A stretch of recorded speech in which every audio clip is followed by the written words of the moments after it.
حضرت سلمان فارسی گورنر تھے، کھانا کھا رہے تھے، دسترخوان بچھا تھا۔ رسول پاک صلی اللہ علیہ وسلم کا فرمان ہے، روٹی کا لقمہ دسترخوان پہ گرے اٹھا کے کھا لو، اللہ تمہاری بخشش فرما دے گا۔ دسترخوان صاف ہوتا ہے، روٹی بڑے گورنر تھے آپ، بڑے بڑے سفیر بیٹھے تھے، وزیر بیٹھے تھے، روٹی کا لقمہ گر گیا۔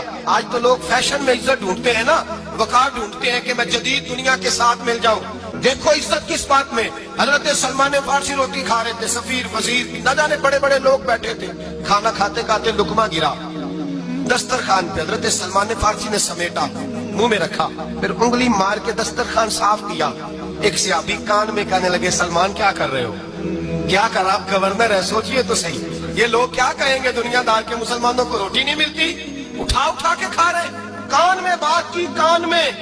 حضرت سلمان فارسی کان میں جواب دے سکتے تھے، کہہ سکتے تھے نہیں ایسے ہی کرنا ہے، انہوں نے کان میں بات کی، لیکن جناب سلمان فارسی اعلیٰ اعلان بولے، کہنے لگے ان 4 5 6 دنیا داروں کے لیے میں اپنے نبی کا طریقہ چھوڑ دوں، اپنے رسول کی سنت چھوڑ دوں؟ یہ 4 5 دنیا دار دنیا کی طرف دیکھ کے میں مصطفیٰ سے منہ موڑ لوں؟ پھر جوش جذبات میں سر سے پگڑی اتار دی، رونے لگے۔ آپ فرمانے لگے، میں مدینے کے بازاروں میں کھجوریں اتارتا تھا، نوکریاں کرتا تھا، یہ جو میرے سر پر عزت کے بال ہیں یہ محمد عربی کے اگائے ہوئے ہیں۔